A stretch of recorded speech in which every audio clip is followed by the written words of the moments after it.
Episode 20, Your Boy SandBot. We hit the thrift stores first.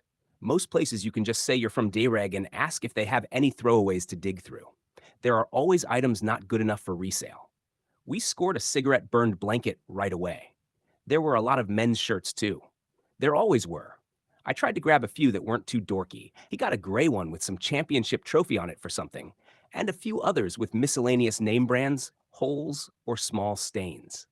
Ray found himself a shirt that had some metal band I'd never heard of. He was very excited about it. Unfortunately, there was only a pair of basketball shorts that were useful, and nothing in the realm of hats, shoes, or dinnerware. We would need to make another stop or two. At the next place, the shop owner, Hassan, gave us our pick of plates and cups from inside. He was always so thoughtful to us. I took a mint from the bowl and pocketed it. "Oh, you like the mints?" Hassan asked in his heavy Middle Eastern accent. I smiled and nodded. "Yes, thank you." "Please, please, take more. Take them with you and enjoy," he said. "No, I can't." "Thank you, though," I responded, suddenly embarrassed by his charity. "What is this? It is only mints," he said, pulling a large handful out and thrusting them at me. "If you enjoy one, then please enjoy these ones as well." I smiled and put them in my backpack, thanking him. I would definitely enjoy them with my tea. I then ate the one in my pocket to show him I enjoyed it. He took us to the back, where he had set aside some goodies he thought would be useful for the next dereger: a kettle, a few small pans, and a yoga mat. I also found some more pants and sneakers, and another comforter. I was really pleased at how plush both blankets were. They were the kind I'd normally keep for myself. I took notice of a weight bench in the corner. It was a nice-looking set, except the press-up bar lay against the bench with one weight on it, clinging to the bar at a diagonal where gravity should have slid it off. "What is going on there?" I asked, pointing to it. "I can't get the weight off. I took it to the roof and threw it all the way down. It stays on. It will not move." "Is it garbage, or are you still trying?" I asked. His eyebrows went high. "You want that?" he asked with surprise. "I mean, it could be pretty useful," I said, picking it up. The weight was 10 pounds and definitely stuck there. "Take it," he said. I thanked him. We loaded the car and continued on our way. Ray had been giving me his "what the hell" look every chance he could, but I waited until we were in the car to explain that I thought it would be a decent weapon for Denny until he could get a gun. After completing Denny's checklist, we milled around town, stopping to panhandle at different corners holding signs that said DeReg. People were more likely to help you if they knew you were from there. It meant you were trying to make a go at life, not just on drugs and trashing the city or sapping taxes. I even looked down on the homeless people who still stayed in the city. We stopped at a few good dumpsters. Ray always liked to look at the dumpster at the hardware store. There were always furniture kits missing a part or two. We never took one because it was always too big. I guess it was his way of window shopping.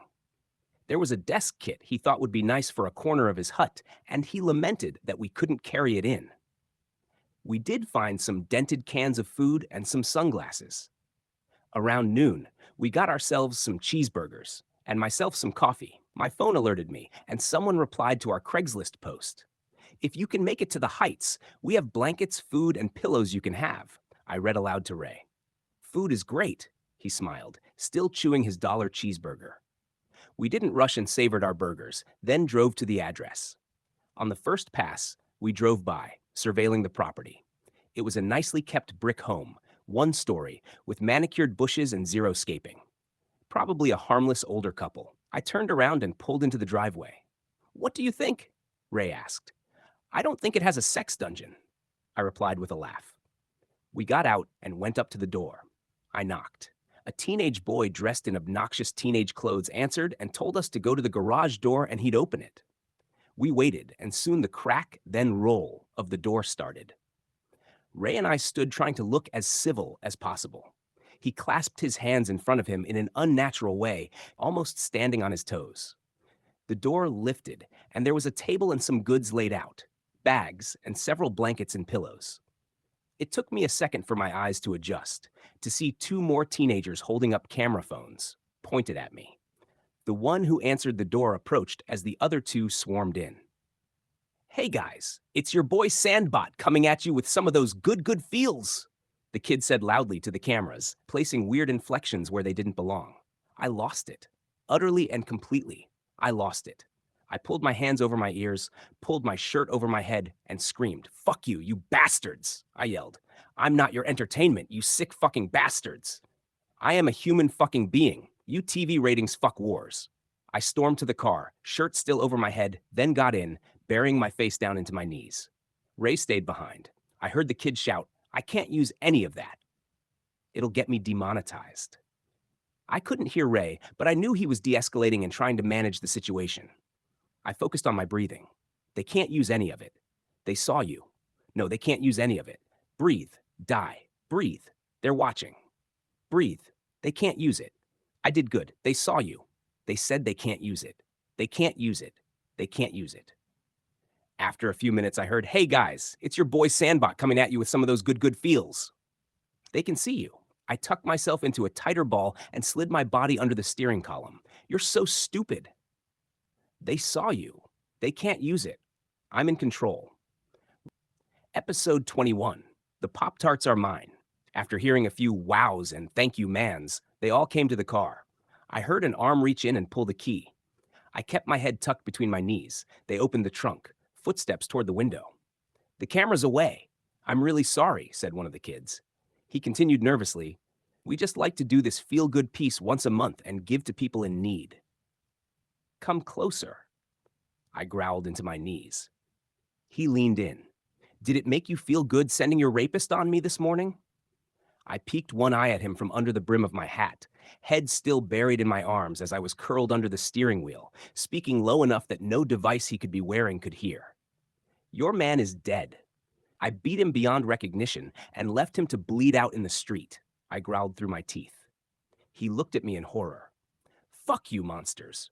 You will do anything for ratings and drive us crazy doing it." I spit, now crawling out from under the wheel toward him like an animal.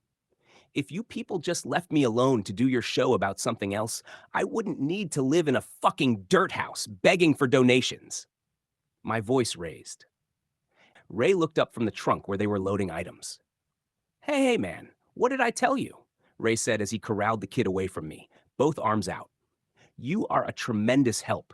Your gift is amazing." "I told you, man, she triggers and she doesn't know what she's saying," Ray said, just barely audible as he moved the kid away. "Don't let that take away from feeling good about your kindness. You're feeding a dozen people with this. It's awesome. Post your video. Get your likes. What she's talking about is something else entirely. You're good, man." Ray got back in the car. "V, they're just kids." I glared at him, put the car in reverse, and pulled out, disgusted. "Are you okay to drive?" he asked. Ray tried to talk to me, but I was in no mood. I didn't hear him. I didn't respond. How dare he? "V, let's pull over at a park and relax a few," he continued. I drove fast. I just needed a way, taking us to the grocery store, our last stop. We went in, and I immediately went my own way. I kept my head down, hat and sunglasses on. There were cameras everywhere, watching me. I bought the things on my list and the few requests that were put in. Jackson needed soap and razors. Dave, more beef stew. Anna asked for baby wipes, bog stuff, and chocolates. The last item on my list was a special treat with a doodle heart and rainbow beside it. But I was in no mood for the optimism I possessed this time yesterday. The version of me who wrote that didn't know I'd have no appetite today or why. I checked out and went to the car, sitting there for a very long time, staring forward at nothing. Ray eventually came out. "I was looking for you in there." "I waited," he said. I didn't reply. Once he was loaded and in, I pulled out. We drove back up the freeway with the sun in our eyes, turned down the unpaved road toward the checkpoint, up to Boggs' house. He got his summer sausage and peaches. Ray brought in the gas. We strapped the blankets and clothes down to the wagons with twine and walked our way back. I didn't talk to Ray again until we were past the homestead with the fake grass, walking side by side again. "V, you had a fucking awful day. Don't take it out on me. I'm your friend," he said. "I'm not taking it out on you. I'm mad at you for what you did," I replied. He paused. "V, they were just kids, and they gave us a ton of food." "You know what they were. You know what they were doing," I hissed back. "No, V. You think you know what they were doing, but they were just innocent kids with a little video channel, he replied. All the kids have them now. They follow each other for likes. They don't even watch each other's content. I don't need you making excuses for me to the enemy, I replied. I don't need you undoing what I did. They need to know that I know. They need to know I won't play their game. Ray went quiet for a long while, past the statue of Governor Hale and on toward home. I'm sorry, V. You're right. I shouldn't have done that, Ray finally said. I felt placated, but I needed my ally back. I get the Poptarts, I said. Hell no, we're splitting those, he laughed back. I noticed he led a different way back than we normally do. I knew it was to avoid Marty's body, but there was no way to fully escape it. We rounded the corner up into our cul-de-sac. Blood still stained the ground. It made my cheeks burn. I argued with my own anxiety, trying to remind myself that it was him who should have been afraid of me. Denny was sitting at my fence. My stomach turned at the sight of him. It wasn't him that attacked me, but my stomach didn't know that. I felt like puking. I stopped and closed my eyes and tried to remember Marty's face. The first thing that came to mind was him purple and bloodied, looking up in terror. I laughed in my head. That image wouldn't help my stomach either. But at least my stomach and I were now in agreement that it wasn't Denny. Ray unbuckled his wagon and rushed up to him as he stood up. Ray grabbed him by the shoulders, turning their backs to me as he said something in his ear. I approached as Denny turned and walked past me with a weak smile and got Ray's wagon. I unwound my chain and we went inside. Denny looked to Ray, nervous, like he might burst. His eyes looked around the room, wide-eyed, taking stock of where the blood was. Ray kept his eyes trained on Denny as a warning not to speak, as my focus was on rubbing the creases in my hip where the belt pressed. We separated Denny's new things into one wagon, and Ray saw him out. He looked like he wanted to speak, but didn't. I sorted the items into different piles in anticipation of their pickups. I'll deliver everything, Ray said, scooping the different piles back into my wagon. I looked at Ray, ready to protest, then caved. I'm going to skip dinner tonight, I said. Ray asked if I was sure. I can handle what happened. I just can't handle the questions, I said, tired. I know, said Ray. You're okay for the night? I nodded and pointed at the Pop-Tarts to suggest I'd eat those.